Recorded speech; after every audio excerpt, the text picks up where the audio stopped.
Okay, so let's start. So discuss something on approximation algorithms, then we'll spend some time on FPT algorithms. All right, so for approximation algorithm, actually, it's very easy to come up with an approximation algorithm, very, very easy. But the problem is, how can we analyze the quality of an approximation algorithm? That's difficult. So basically, what we need is to have some performance guarantee.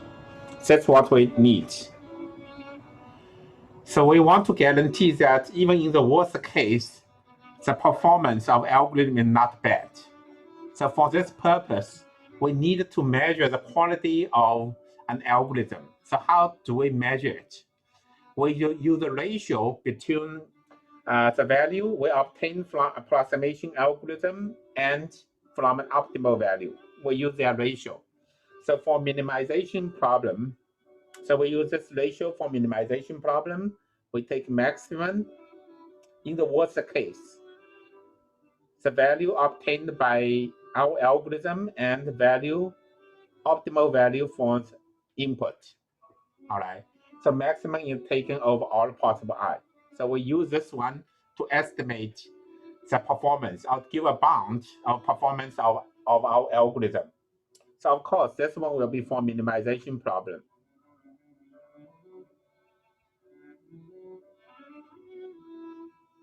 For minimization problem. So for minimization problem, the value we obtain here will be always more than optimal value. So we want this one to be as small as possible. So best case is it equal 1. Of course, usually it will not happen. So we want this one to be as good as possible. All right. So that's called the approximation ratio of our algorithm. So let me.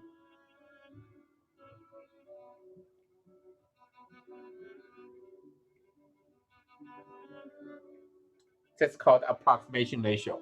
So similarly, we can define for maximization problem. We can use the same definition or we change it for maximization. So for maximization,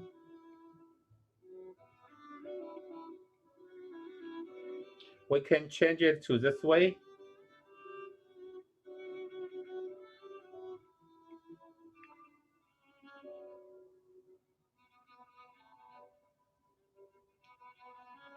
Or still use old definition. Actually, it does not matter. The important thing is to remember what we want is we want this number to be as close to 1 as possible. The only difference is this ratio can be more than 1 or less than 1. So if we define this way, always use this definition. Then for minimization, it's more than 1. But for maximization, it will be less than 1. If we change to this definition, then number is always more than 1, at least 1. All right. Actually, it does not matter which one use. The point is we want this one to be as close to 1 as possible. That's the point. This one we want it as close to 1 as possible.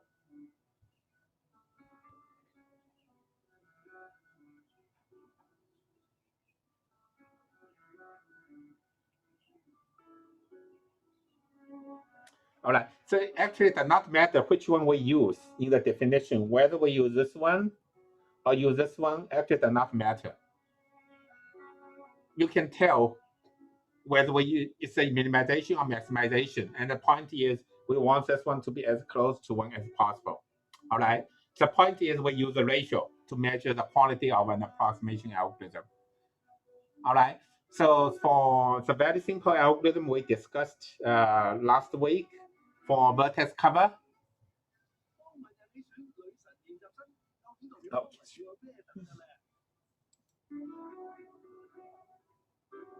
For vertex cover, a very simple algorithm is arbitrarily pick an edge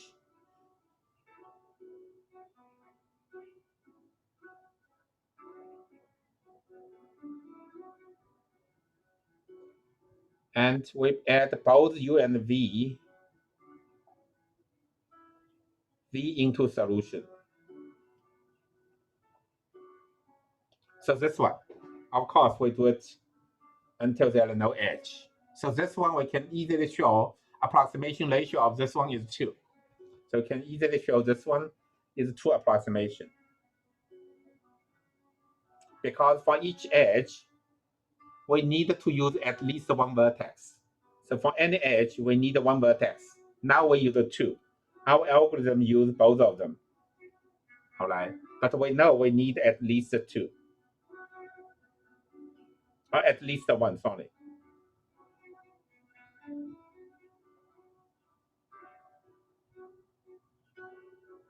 All right, so if I say this algorithm A1 thing, okay? So we know that for this algorithm A1, the solution we obtain is at most twice the optimal solution. Okay, so that will give us ratio.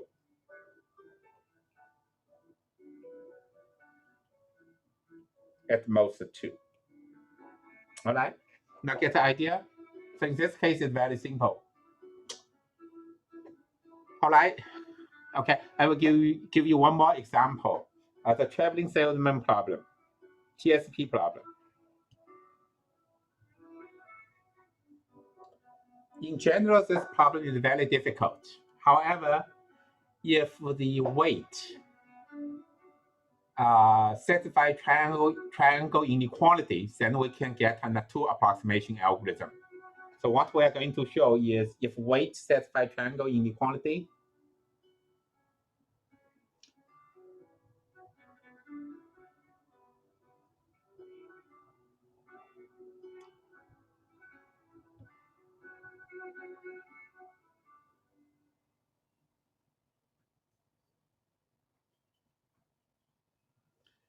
if weight satisfies the triangle inequality, then we have a 2 approximation algorithm. All right, triangle inequality means for any 3 vertices,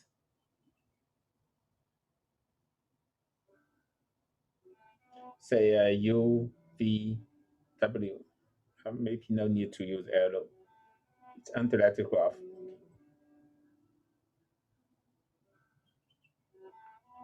Triangle inequality means the distance from U to W is at most sum of the detour, U, V plus D, V, W. That's triangle inequality. For most natural weight, such as distance, this one always holds. All right. Okay. So on this condition, we can obtain the 2 approximation algorithm. Now, algorithm is not trivial, but it's easy. All right. So what we do is we have a weighted graph G as input.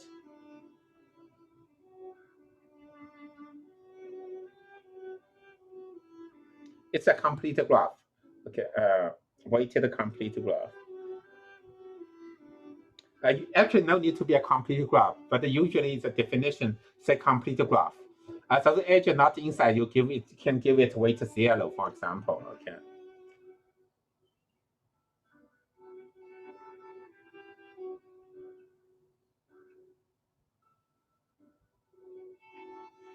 G equal V E and the weight function. All right. So now weight set by triangle inequality. Okay, so we say positive integers, say. All right. So what we want is find a Hamiltonian cycle of minimum weight. So that's TSP problem. So actually same as Hamiltonian cycle of minimum weight.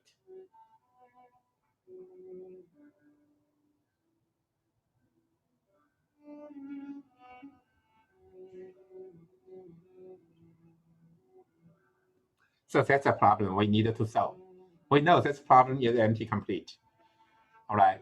So how can we find it? So what we do, actually we need to use a minimum spanning tree as skeleton. We'll find the minimum spanning tree first. So first step, we find the minimum spanning tree.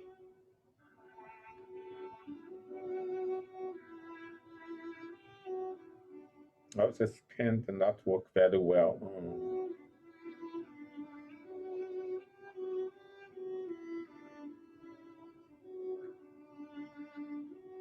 All right, we find the minimum spanning tree. So this one is the minimum spanning tree.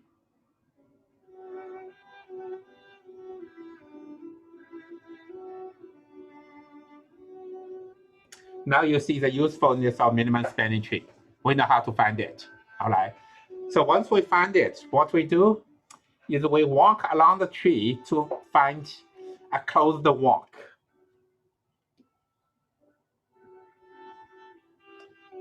So we have a closed walk.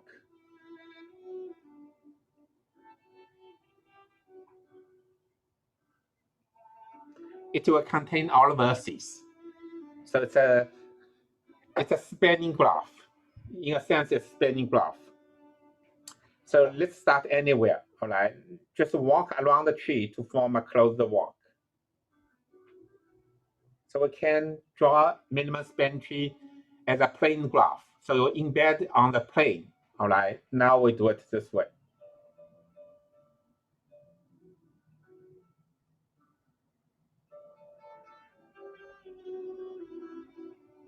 So that's walk W, it's closed walk. Of course, it's not a Hamiltonian cycle because some verses are visited many times. Okay. Yeah, complete graph means a click. Yes, that doesn't mean a click. Complete graph doesn't mean a click. So let me give you a simple example of this one. So maybe 4 verses. So instance will be maybe 1, 3, 2, 2, 3, maybe 4. That's graph. It's a complete graph. Okay, input always a complete graph. All right, now we walk around to get a closed walk.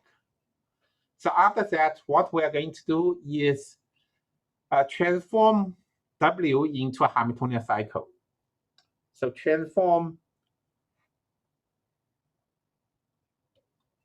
we transform, oh, okay, let me change the music because ads keep on coming out. So we transform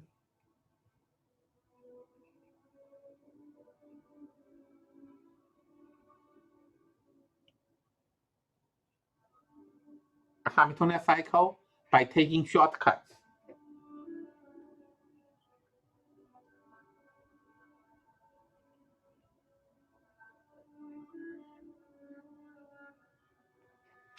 All right, now we're going to transform W into a Hamiltonian cycle. So what we do, let me use a different, maybe use green to see how good it works, okay?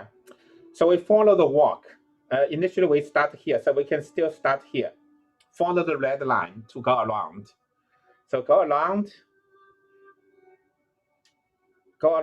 following red line, no problem. But we visit each vertex only once. So we visit, all right. Now we cannot go back. We cannot do this because we visit this vertex twice.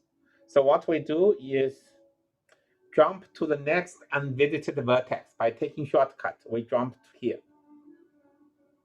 That's what we mean by taking shortcut. All right. Now the next one, again, we cannot do this because this vertex has been visited. What we do, we jump to next unvisited one. So we go here. Then we keep on going, jump to next one, keep on going, jump to next one, jump to next one, and complete. So that's how we get a Hamiltonian cycle. So let's say it's H. All right, so that will be our answer. So this approximation algorithm will return this green one, Hamiltonian cycle, as our solution. Is it clear? So it's very simple. We use a minimum spanning tree, then find a walk, by visit each edge twice, then transform W into a Hamiltonian cycle H. All right, so get a result. It's a Hamiltonian cycle, so it will be a spanning cycle. Now, what we need to show is the quality of this cycle is not bad. So it's at most twice the optimal value. So that's what we need to show. So show that's the true approximation. All right. So it's at most twice of the optimal solution. So that's what we need to show. Okay. So what we need to show is this. A triangle inequality is important. Without that, it does not work. So what we need to show is to show the weight of the Hamiltonian cycle we obtain is at most twice of the optimal value. So optimal traveling salesman tool. Now the difficult part of such a proof is to establish a relation between this one and optimal values. That's the difficult part. The problem is we don't know what the optimal solution is. That's a difficult part. Of course, this one is easy. We know it. We obtain this. We can estimate this. But the problem is we don't know the optimal value. But somehow we need to relate these two. That's a difficult part. All right. Okay. So let's see what we can do. In this case, what we can do. So first of all, let's see. Well, I use the C or I use H. Okay. In notes, I use the C. So maybe change back to C. Okay, just let's, otherwise it will be different from notes. Maybe change H to C. So this one change it to C. Okay. Cycle. All right. So first, let's see. What's the weight of W? This W. Weight, let's write small one. This one is twice of the weight of minimum spanning tree. Because red lines, it's we visit each edge exactly twice. So it's weight of twice of minimum spanning tree. All right. Now, the triangle inequality allow us to say the following. That's a very important one, but actually it's very simple. Weight of cycle, Hamiltonian cycle is at most weight of W. So when we transform W into Hamiltonian cycle, actually total length will not be increased. That is because of triangle inequality. Otherwise, we cannot say that. All right. So take a look at what happens. So when we jump from say this vertex U to V, when we jump from U to V directly, then the length of this one by triangle inequality is no more than the length of sum of these two. So that's triangle inequality. Because of this one, we obtain this one. That's very important. Without this triangle inequality, we cannot say this. All right. Now, because triangle inequality, we get this relation. So therefore, we can say that because this one is at most twice of weight of minimum spanning tree. So what we can say is this. The weight of a Hamiltonian cycle is at most twice the weight of a minimum spanning tree.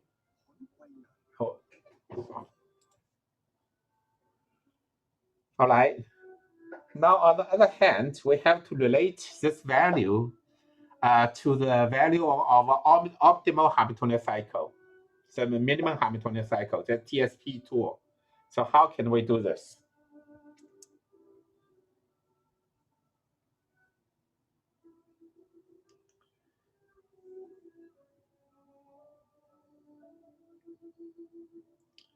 Okay, so let's see. So suppose this one is optimal Hamiltonian cycle, so called the C star. So this one has minimum length. All right. So we know that. So let me erase something here to leave space.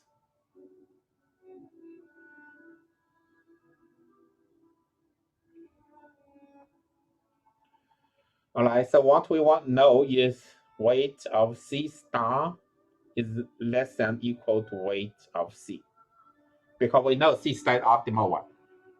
All right.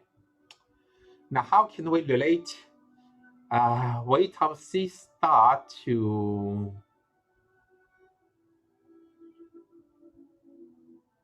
Let's see.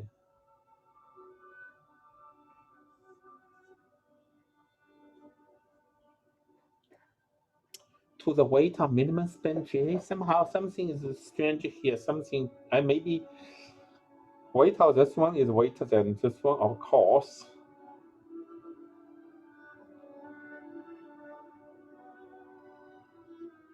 No, something is wrong here. Otherwise, I can get it directly. Because weight of C star, sorry. That's weight of minimum span tree. Sorry.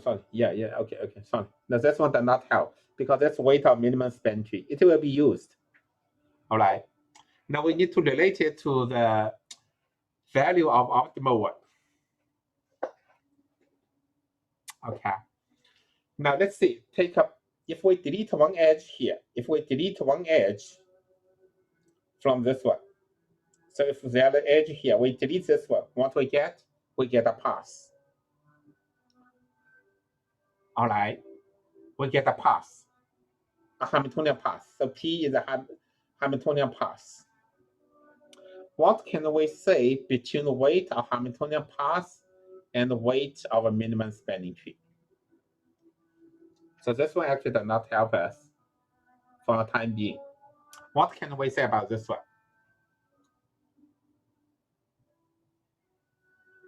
A path is a spanning tree. A spanning path is a spanning tree.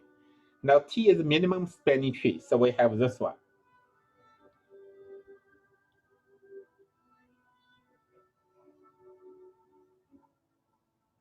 T is a minimum spanning tree. Right? A spanning path is also a tree. So because T is minimum spanning tree, so the weight of spanning path is at least the weight of minimum spanning tree.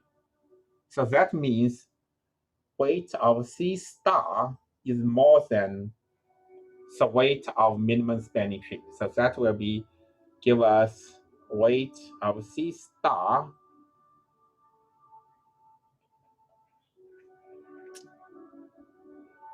okay. So this one is optimal solution of G. So we have this one twice T. Okay. So now let's just take out everything. We don't need them anymore.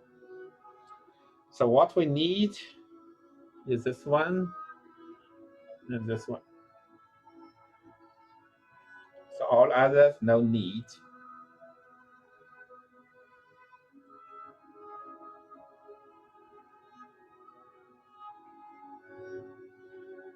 Oh, sorry.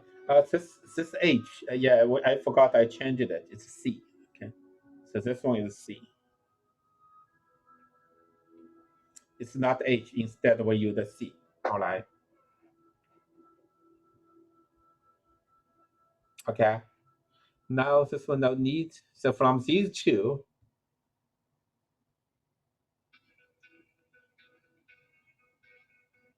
so what we get from these two, we get weight of, sorry.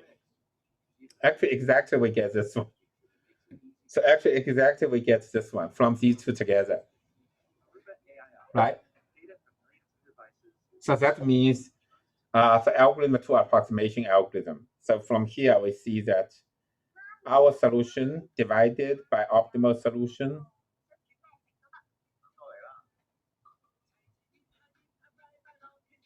is at least, it's at most a 2. How come all these has, that's it. All right, so that shows actually this algorithm is a 2 approximation algorithm. Is that clear? So difficult is to get relation between value we get from our solution and optimal value. That's the most difficult part. Usually it's not easy, but in some cases it's possible. So this one give you an example that we can do it. All right.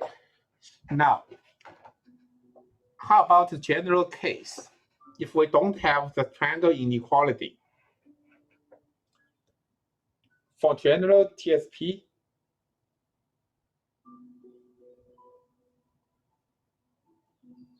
Actually, we can use a theory of NP-completeness to analyze approximation algorithm as well. So in this case, what we can say is, unless P equal NP, there exists no C approximation.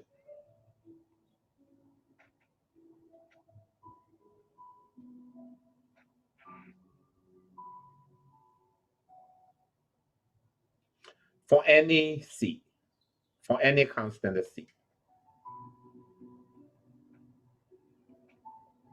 It's not possible, even if say C set to be 1000. The optimal solution may be 10. Now your solution will be 10,000. Even this kind of guarantee is not possible unless P equal NP. So you can see the power of theory of NP completeness. We can also use it to analyze the possibility of good quality approximation algorithm. So here, actually, it shows us we cannot guarantee any quality at all for TSP problem in general, unless we have a triangle inequalities, then we have a very good result to approximation. Otherwise, we cannot even guarantee 1000 approximation or 10,000 approximation at all. All right. Let's see. Yeah, I think I will give you the proof. The proof actually is very simple. It's subtle, but it's very simple. What we do is use a reduction from Hamiltonian cycle problem. The proof is use a reduction from Hamiltonian cycle.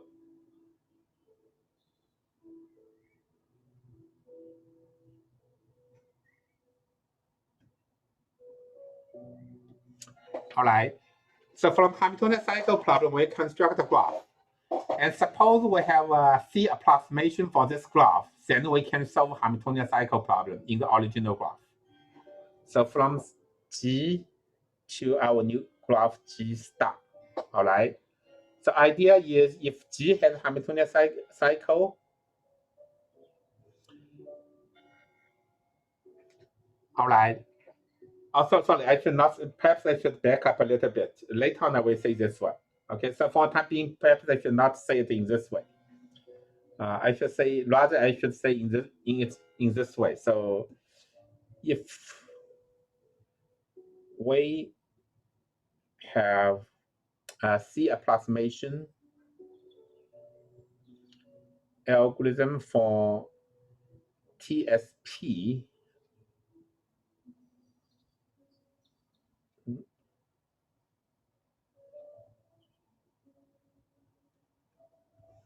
all right, then we can use algorithm. Maybe I forgot to put a name. So let me give you idea first.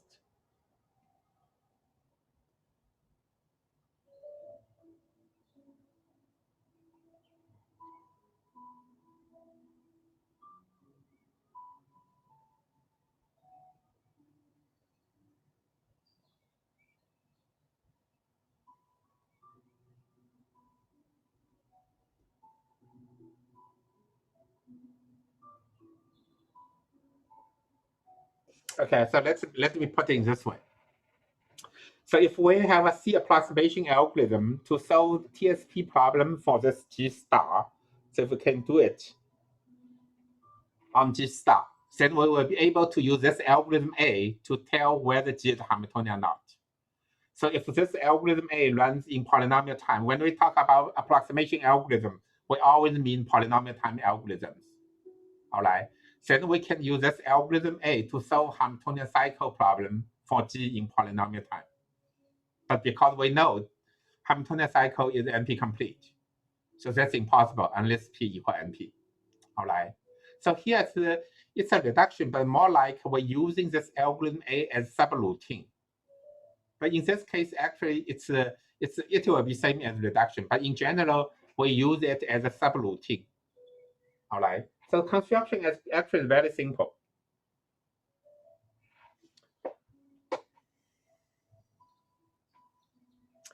So for each edge of G,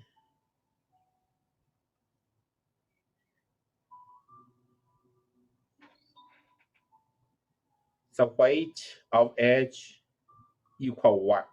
We set it to be 1. Now for non-edges, its weight is very heavy. For non-edge,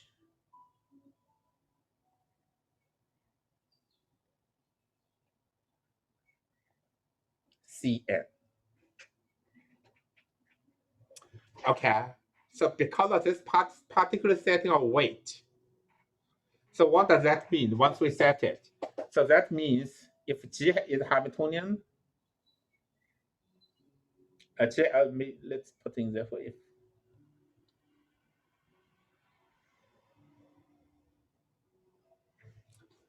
Then G star has TSP tool of weight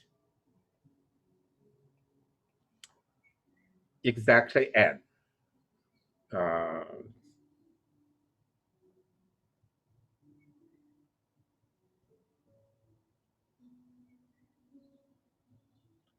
Remember that all edges of G has weight 1.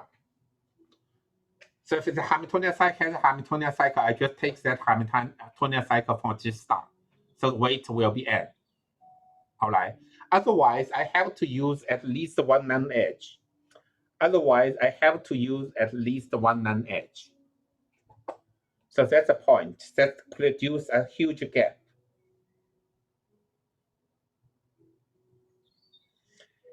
Any TSP tool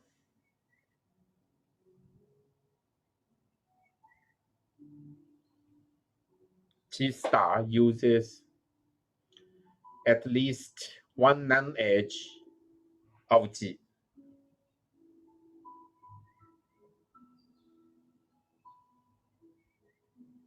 And remember, G star is a complete graph. So that means that the weight of the tool will be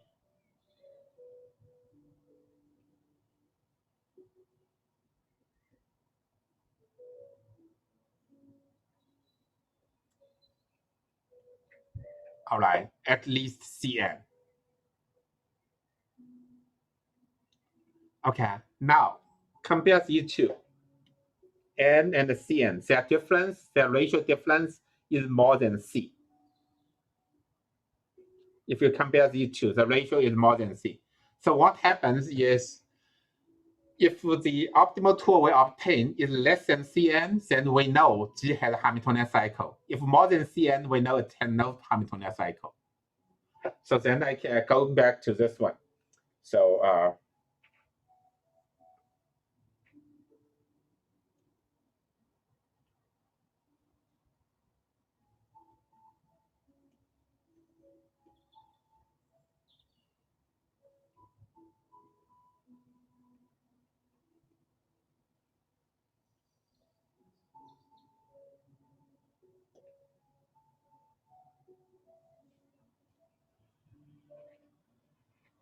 okay. So we can use the result to tell whether original graph G has Hamiltonian cycle or not. But since Hamiltonian cycle problem is empty-complete, so it's not possible to have such a polynomial algorithm with a C approximation algorithm to solve TSP. All right. Okay, so that will give you a taste how we can use theory of NP-completeness to analyze approximation algorithm, actually to give a lower bound of approximation algorithm. Usually it's very difficult, but for some problem we can do this. Usually it's not easy to get to obtain this kind of result. Okay, all right. I think I will stop about approximation algorithms. So that will only give you a taste. It's a huge field.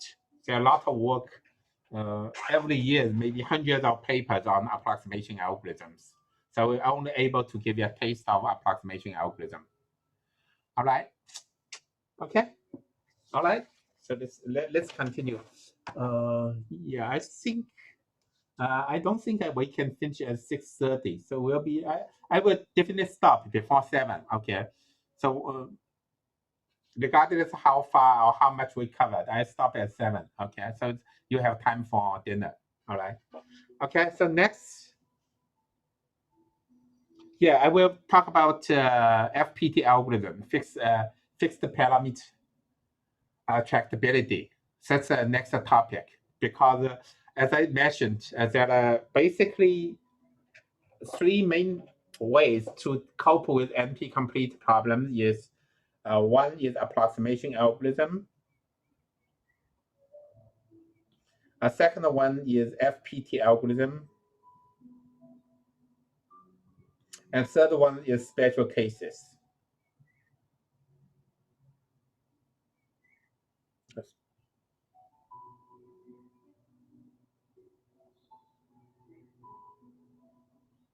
All right. So you just had a taste of this approximation algorithm. So we don't have time to discuss this one. Actually, this one huge field as well. Now we'll talk about the second method called approximation algorithms. All right. This is actually my research area. I'm for the past 10 of 10 at least past 10 years. I mainly concentrate on FPT algorithms. All right. So I will talk about this one. Okay. To give you a taste. So let's take a look of definition of algorithm and complexity. So for algorithm, we have input, and we have an algorithm here, and it produces some output, right? Okay. Now let me ask you a very simple question. Give you a very, very simple task. Compute 2 to power of n. How fast can we compute this number? Even in binary. Not to mention decimal, even in binary. In binary, it's very simple, right? All of you know what this number is. But how much time it takes to compute this number? Can we do it in polynomial time? Of course, it should, right? Such a simple problem, very, very simple problem. If in binary, it's just 1 followed by zeros, right? N zeros. Or n minus 1 zero, okay, to be precise. Okay, so it's very, very simple. But can we do it in polynomial time? Remember, the input size here is log n. That's input size. Input size is not n. Now, actually, we can show that this problem cannot be computed in polynomial time. Any algorithm for computing 2 to the power of n actually takes exponential time in terms of input length. Regardless of how smart you are, computation will take exponential time in terms of this one. But how can we prove it? Usually, it's very, very difficult to prove this kind of lower bound. But for this particular case, I can give you a very simple proof. The proof is very simple because of this one. If you look at output size,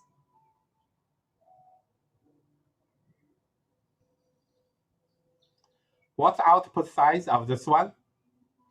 In binary, it's in the order of n. In decimal, it's still in the order of n. In decimal, even in decimal, it's still in the order of n. So regardless of how smart you are, eventually you need to produce output. But the output, length of output is this one. Of course, it will take at least this much time, right? Convinced? That's my proof. Very, very simple proof. Okay, so now you see it's because when we define the complexity of an algorithm, usually we only take the input size into consideration. So time of algorithm,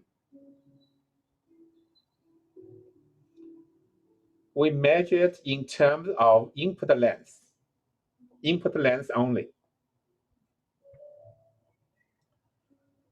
For most problems, it makes sense because usually these two are related. Very often, these two are related, and typically, this one output size is much less than input size, typically. So that's this happens very often. So often this one happens.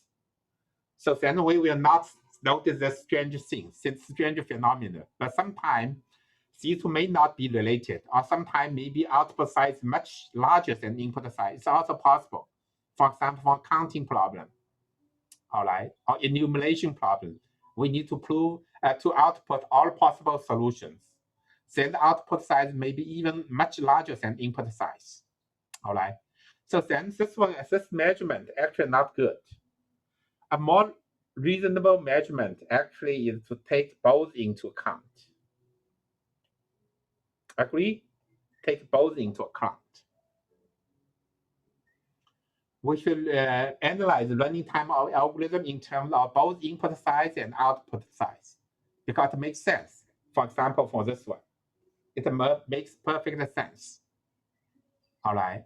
Now we generalize this one. Instead of just output size, we give this one some flexibility. Instead of output size, anything you want. So here, instead of output size, we make it a parameter. So anything that is important for your particular application. So it can be that K can be output size. Very often it is the case, but it can be something else. I'll give you example later on. But for the time being, typically we can take this K to be output length. For example, for most anti-complete problem we discussed earlier, say click. The output size is K versus that form a click. So here K versus. So we can use this K as parameter. Independent set, K versus from independent set, again, K versus. Vertex cover, K versus. Hitting set, K elements. Dominating set, K versus that form a dominating set. So we can use this output part as parameter. Usually that's the case. All right. So now we measure learning time in terms of two things. Instead of just input size, we measure learning time in terms of both input size and parameter K. So we measure learning time in a two-dimensional way instead of just one-dimensional way. So we measure learning time input size. So typically we write as N and K. So for simplicity, we write N for input size. So this one, normal input size.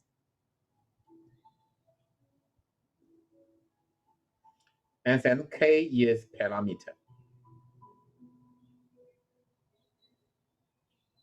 All right.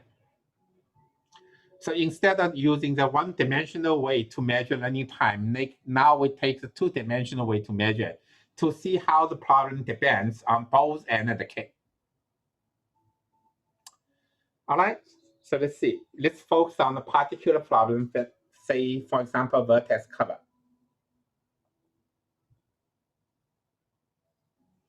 So we have an input graph.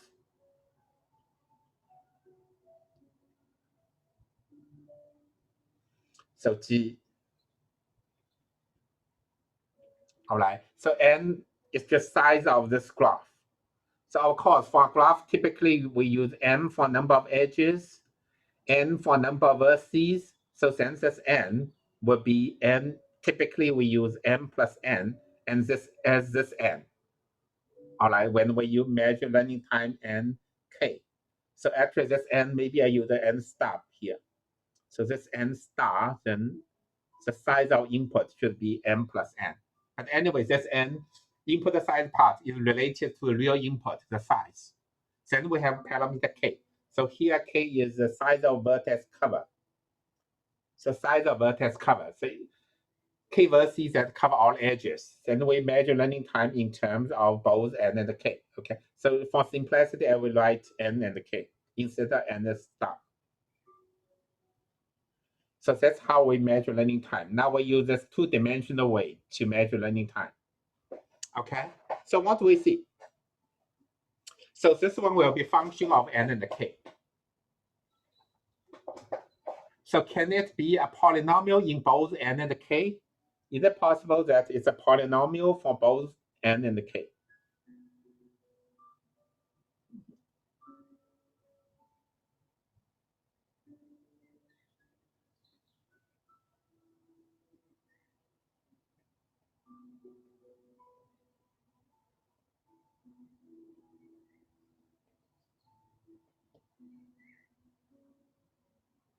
Say for vertex cover problem, is it possible we get an algorithm whose learning time is polynomial for both n and k?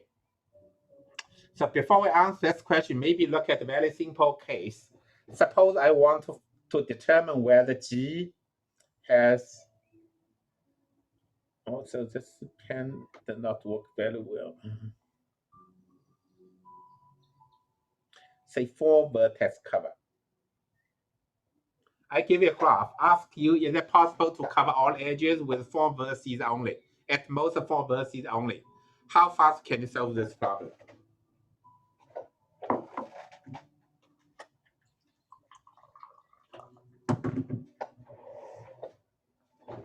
One simplest way to get a polynomial time algorithm for this one actually is try all possibility, consider all 4 tuples.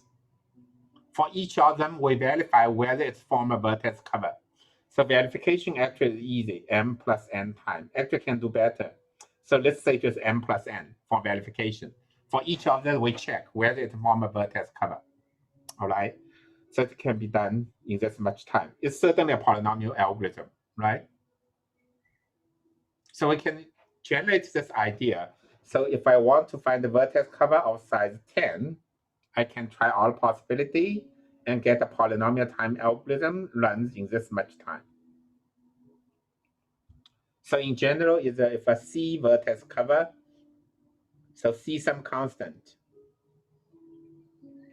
So I can get an algorithm, polynomial time algorithm runs in this much time. So this one is certainly polynomial. Remember, C is a constant. All right, C is a constant, so it's a polynomial. So in theory, whenever C is a constant, we can get a polynomial algorithm to solve this problem. The same thing applies to K vertex cover or K independent set. Same thing, right? Same idea. Okay, now let's take a look at this one again. So theoretically, it's a polynomial time algorithm, but is it useful at all in practice?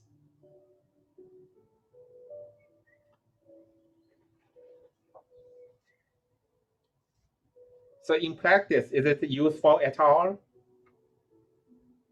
Say K is small number, say K equal 10.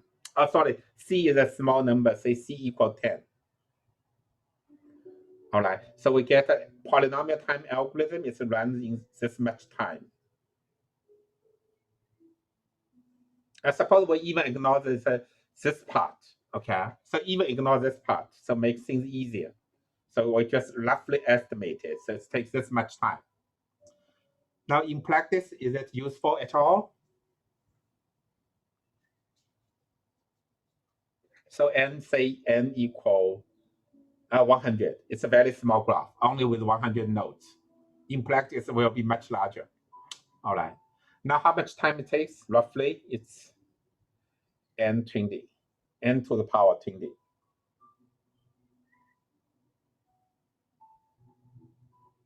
So 10 to the power 20, sorry. No, not n, sorry. It's about 1020. So time of the algorithm for this n vertex graph takes roughly this much time. That's basically the limit of computer. It will take years, I guess, if not hundreds of years. All right, takes that much time. Now there may be supercomputer that, but anyway, it's almost limit. So if I can increase, so let's just one bit. So if you think we can handle this, say 1,000, then this one certainly no computer can handle that.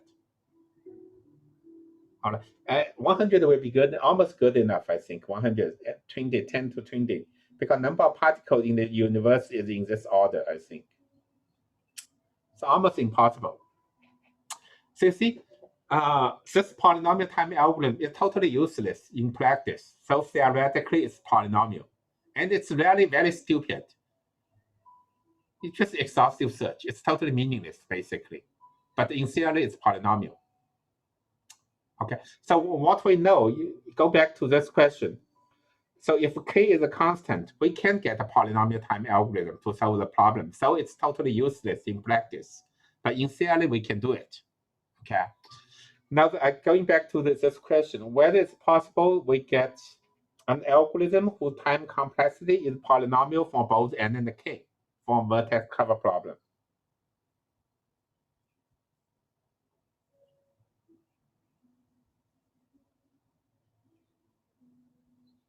The answer is obviously no, because vertex cover is NP-complete. Because it's a polynomial for both n and k, since k is at most n, then what we get, if yes, implies polynomial time algorithm for vertex cover. Of course, it's impossible. So function for t and k cannot be a polynomial in k and n. So some part, it must be exponential. Now the dependency of exponential, is it possible that it depends on n only or on k only?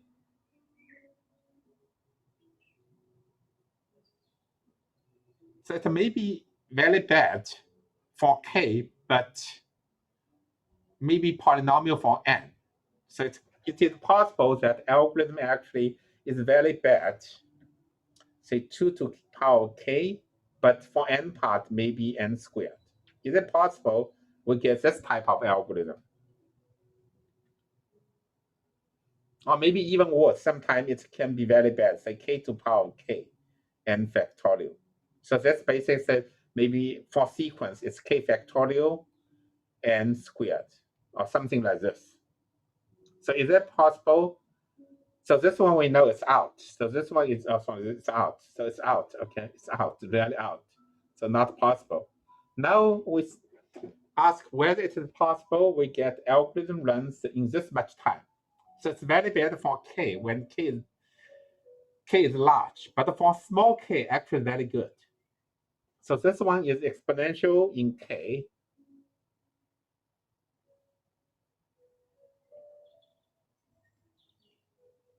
But the polynomial in n.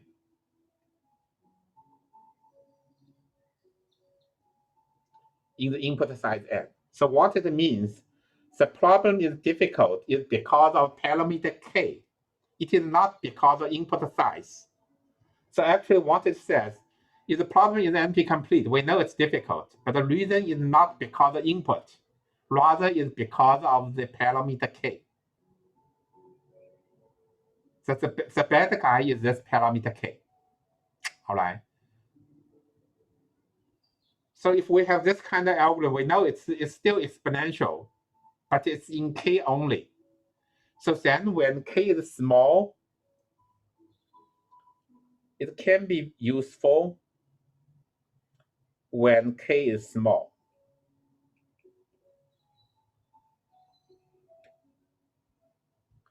So for example, if k is equal 10, so 2 to k is roughly, to be precise, is 1 out of 24. So it means nothing. If k equal 20, 2 to k is roughly 1 million. So it's still relatively small.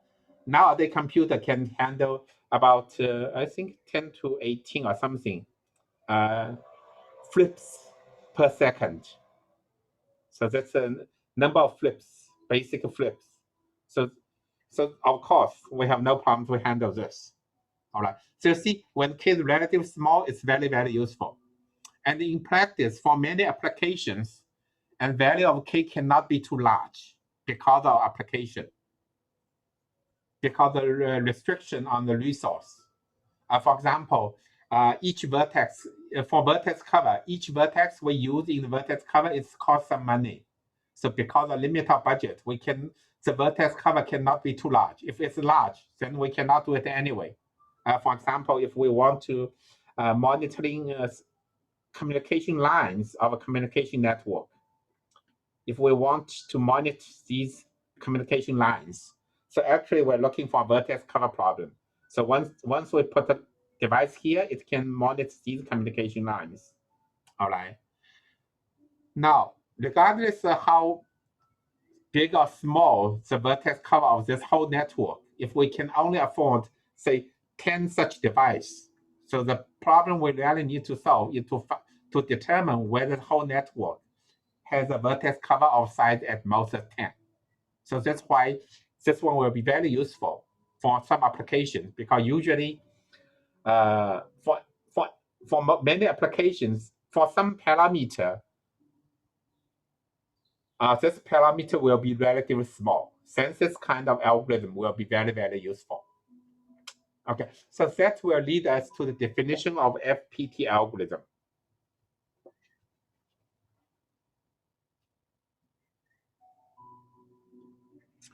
So FPT algorithm for a parameterized problem, so we say a parameterized problem.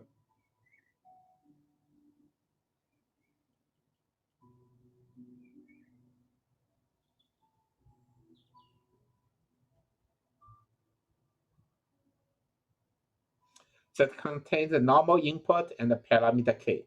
So that's normal input. So other than this, we have a parameter. So parameterized problem consists of two parts, a normal input plus a parameter. All right. Now FPT algorithm for a parameterized problem, an algorithm is called FPT algorithm if its running time is of this form.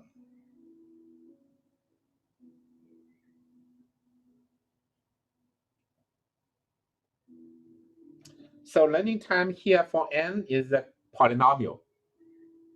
And fk part, function of k can be anything. So this kind of algorithm is called FPT algorithm. So for example, we can have 2 to the power k of n, say 2 to the power kn squared maybe n. So here maybe k to the power k and n log n. So this kind of algorithm is called FPT algorithm. And FPT stands for fixed parameter tractable.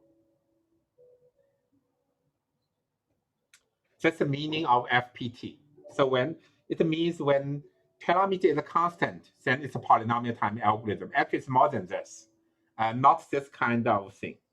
It does not refer to this kind of tractability, but it refers to this kind of tractability. So it's not referred to this one. This stupid polynomial time algorithm. It refers to this type of smart polynomial time algorithm for fixed k. All right, so get the idea of FPT algorithm. So usefulness is for k vertex cover. All right, so actually the current fastest algorithm runs in 1.2738k plus kn time. So what does that mean? This means as far as n actually can be arbitrarily large.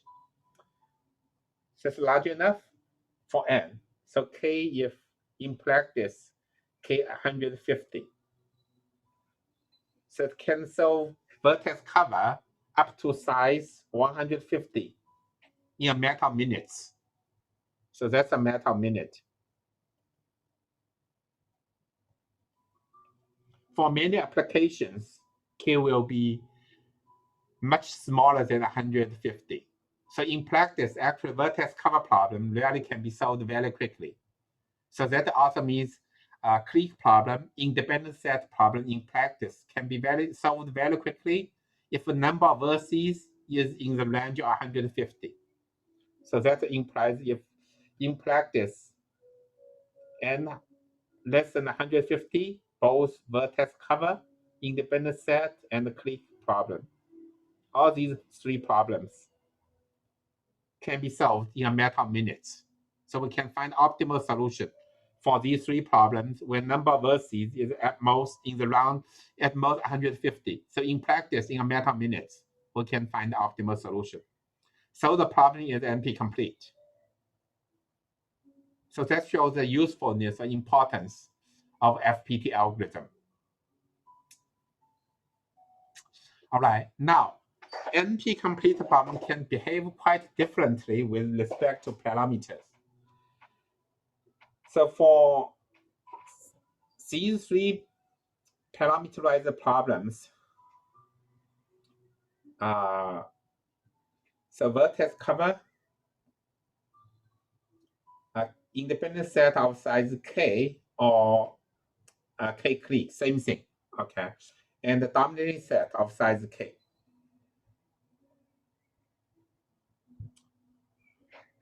So actually their behavior are quite different. They really behave differently. For vertex cover, actually it's much easier than the other two problems. So its time is roughly 1.2738 k plus kn. But for independent set with k vertices or click with k vertices, the best we know is about roughly n to the power of 0.8 k. So it's not that very stupid and polynomial time algorithm. It's better than this one. It's 0.8 k. But for dominating set, basically it's n to power k, maybe just k minus 1. So that's the best we can do. So their behavior are totally differently. So this one admits FPT algorithm. So this one admits FPT algorithms. So we can define a class of problems that can be solved in FPT time. We call it belong to class FPT. So this counterpart is polynomial time. And the next two problems actually are difficult. The counterpart are NP complete problems. So here they belong to different classes called the W1 hard. Actually, W1 complete. I can say W1 complete. So that counts to counterpart of NP complete. And this one is even more difficult. Dominating set is belong to so-called W1 complete. So these two are really corresponding to NP completeness, whereas FPT corresponding to polynomial time solvable problems. Okay, so the world of parameterizer problem actually is more colorful than just P and NP complete. It's more colorful. There are a lot of different things. Okay. So I think I will be able to give you an idea how we can develop FPT algorithm for vertex cover problem. Actually, the algorithm is very simple. Once we look at things from the right perspective, we can get a very simple algorithm, FPT algorithm for K vertex cover. So that will be first FPT algorithm I will introduce to you.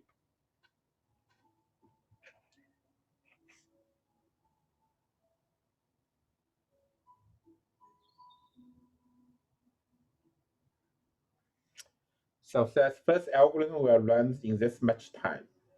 2 to power k, so here is the m plus n. So this part actually can easily be reduced to kn. It's quite easy, but I will not get into details. All right. So we can easily develop an algorithm for k vertex cover runs in FPT time, 2 to power k times m plus n.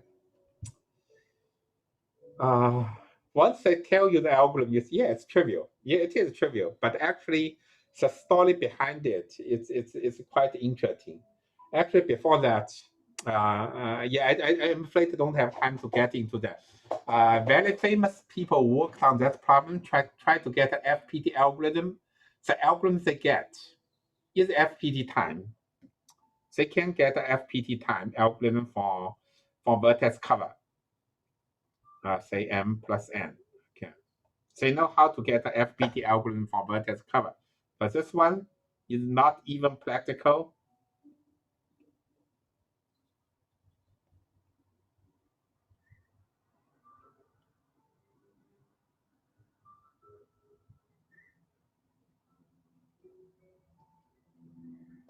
Even for k equal 1, the algorithm is totally useless. So before this algorithm, some famous people, famous I mean really famous, like Turing Award winner, they come up with FPT algorithm for this problem, and running time of their algorithm look like this. The height is power 2. Actually, even worse. Okay, this after improvement is something like this. This one is practical for k equal 1, but the algorithm actually, one is like this. So this one is impractical for k equal 1. This one is okay if k equal 1. All right. But anyway, it's not easy to come up with first algorithm. So once you know the solution, it becomes very simple. That's the difference between come up with solution and verify a solution. That's the difference between class P and class NP. Verification algorithm usually is much easier, but to come up with a solution is more difficult because creativity, basically. Okay. All right. So anyway, let's see how we can come up with FPT algorithm for k-vertex cover problem. The algorithm actually is extremely simple based on very, very simple fact for vertex cover. It's based on this very simple fact. Consider an arbitrary edge, UV. What can we say about this single edge? Any solution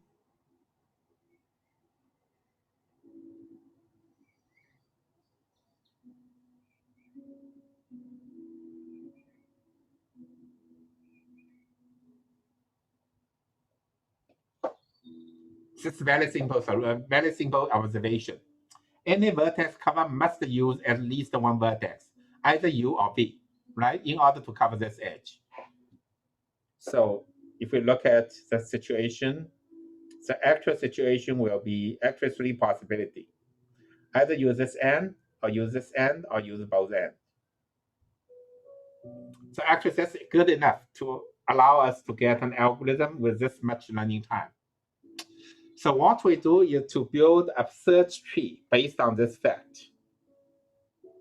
So that's a search tree.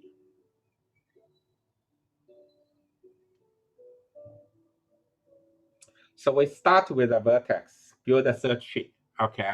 So this initial root corresponding to an edge. So it corresponding to this edge. So any vertex cover will either choose U or choose V or choose both. So we can branch out in 3 different ways. So here we use U in the solution. Here use V in the solution. Here use both U and V in the solution. All right. So now, actually, this case is included in either this branch or this branch. Use both of them. So actually, we can ignore this case. Just do two cases. Either use U or use V.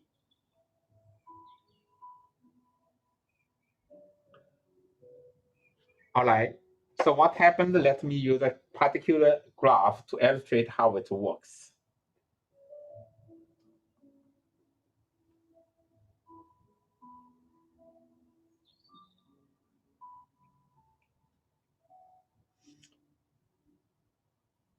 So we choose an edge, UV.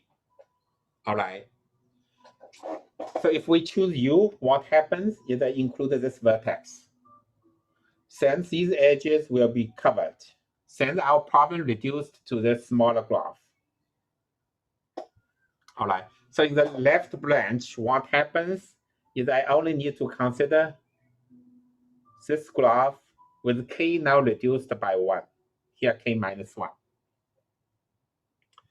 So on the right hand,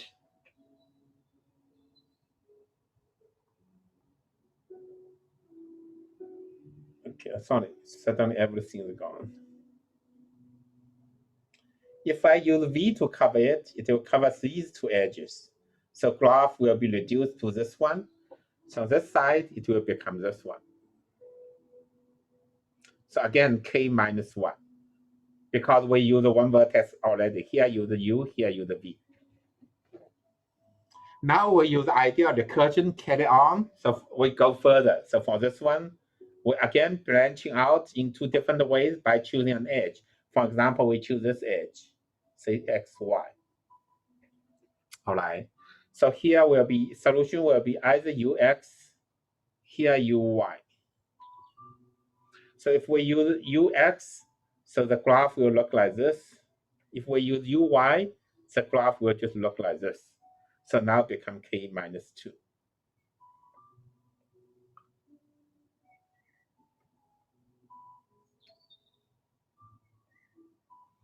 Similarly, for this right part, we can do the same thing.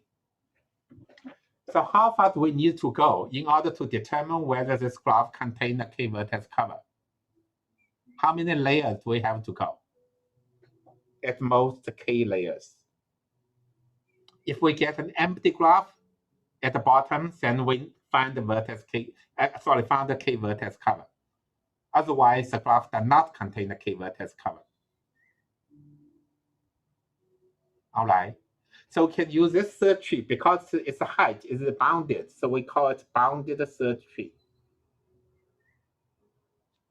So this is a very basic method for finding FPT algorithms.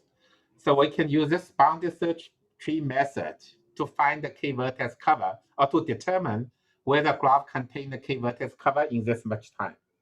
So this is FPT algorithm. So see, it's so simple, right? Okay, so get this idea?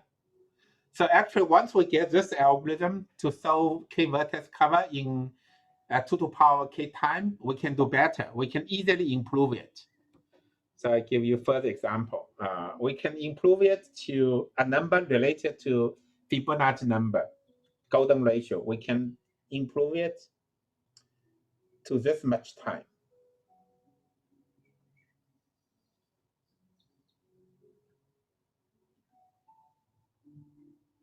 Using bounded search tree idea.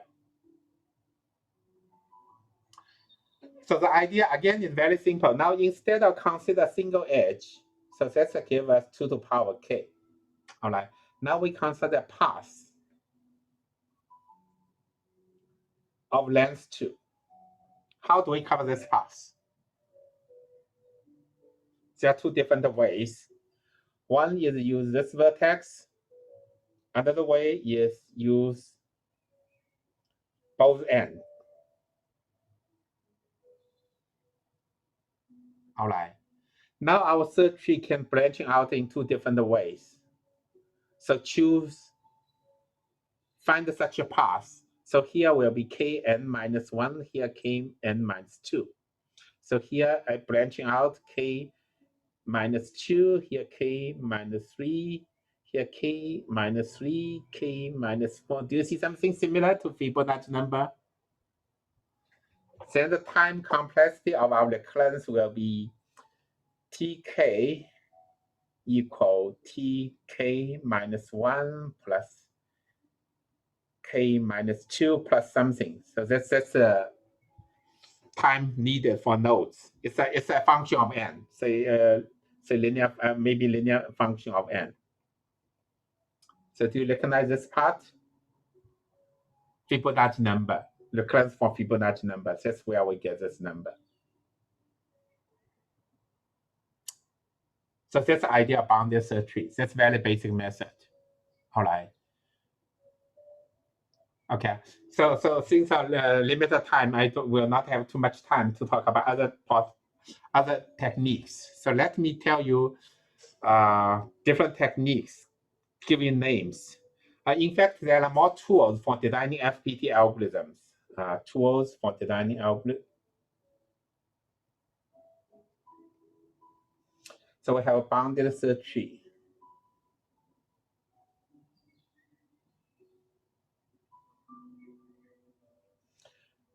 Kernelization. So these two are fundamental methods. Other than that, there are iterative compression,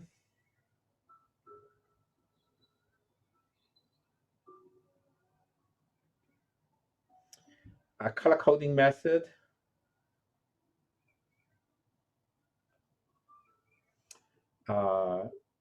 representative set,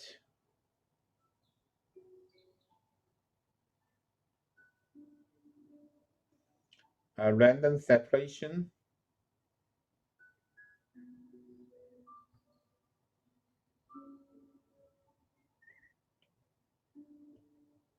and also generalization or random separation, a technique I'm still developing called the indirect certificating.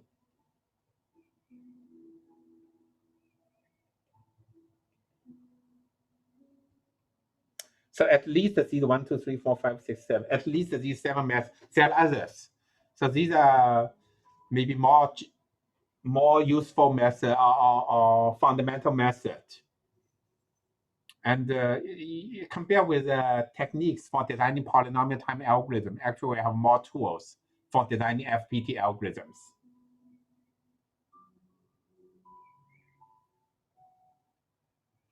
All right. I will offer graduate course next year. I don't know which term, first term or the second term. That one is on graph algorithm. Basically, I will discuss FPT algorithms. So if you are interested, you're more than welcome to join that graduate course. As I mentioned earlier, usually undergraduate students get A or A minus from that course. Okay, not graduate students. All right. So I think I will finish with one more thing. I'm not going to talk about algorithms, but rather how we introduce parameters.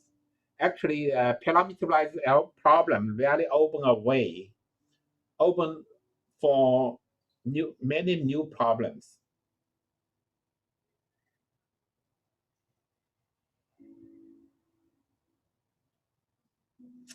As I said, usually we can use K as output size.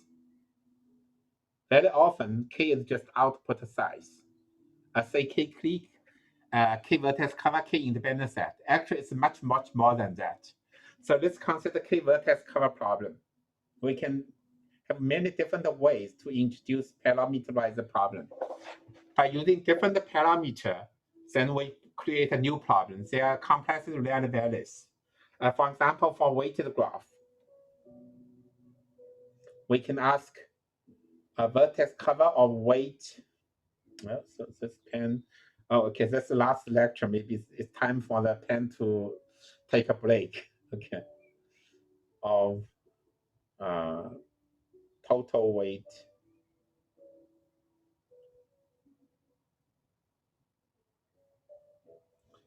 So it's a weighted graph. The graph may have a weight. Maybe let's draw a simple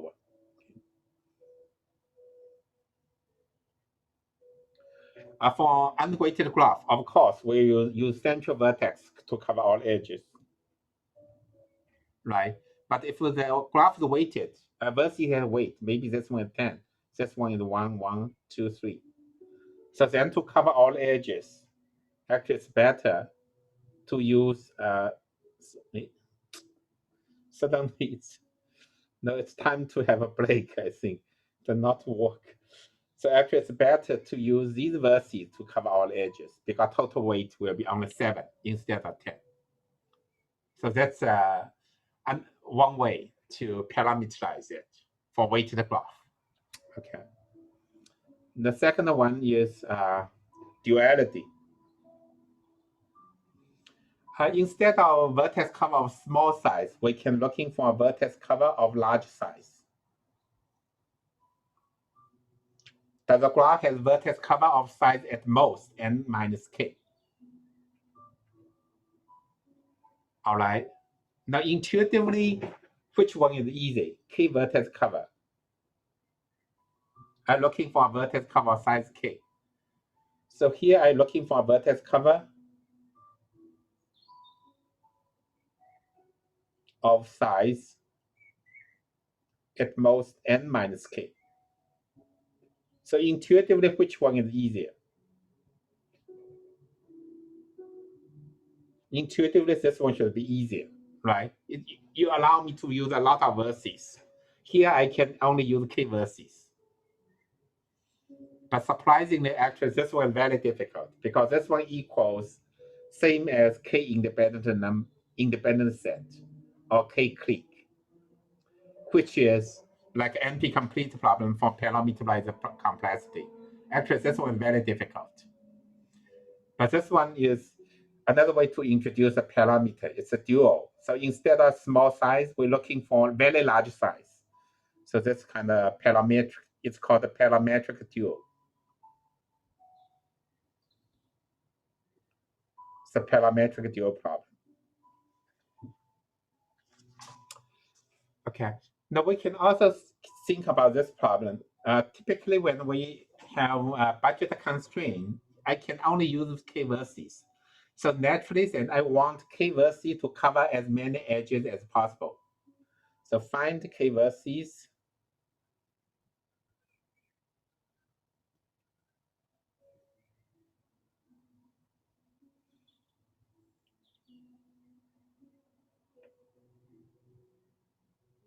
To cover many edges. Again, the vertex cover is a special case. The problem is NP-complete if k is not a parameter. All right. Now, as a combinatorial dual to this one, we can ask question is find fewest vertices to cover at least the k edges.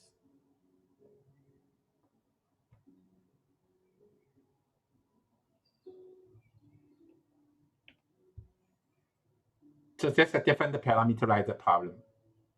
Again, it's NP-complete because you have set k to be m, total number of edges. Then the problem contains vertex cover as special case. All right. Now, finally, if my graph is very close to bipartite graph,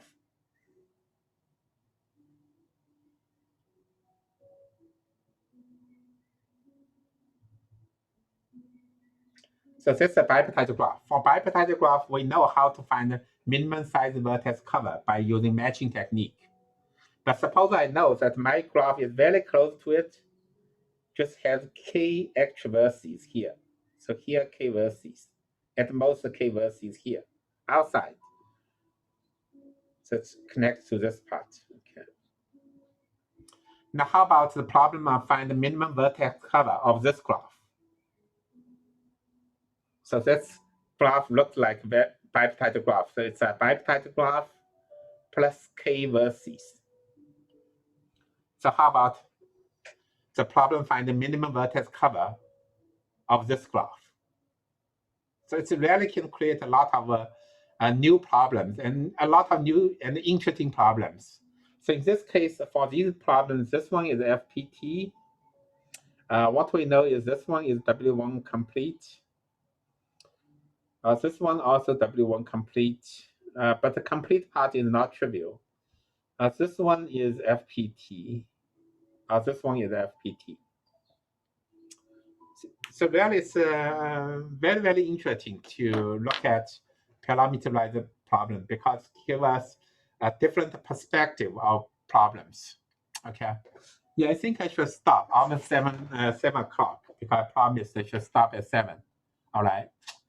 Okay. So I think I will stop here, and then you can focus on your preparation for the final exam. As these things will not be in the final exam. Okay. I think I should stop now. It's time for dinner. Okay. All right. So thank you for have stayed with me till the very end. All right. Okay.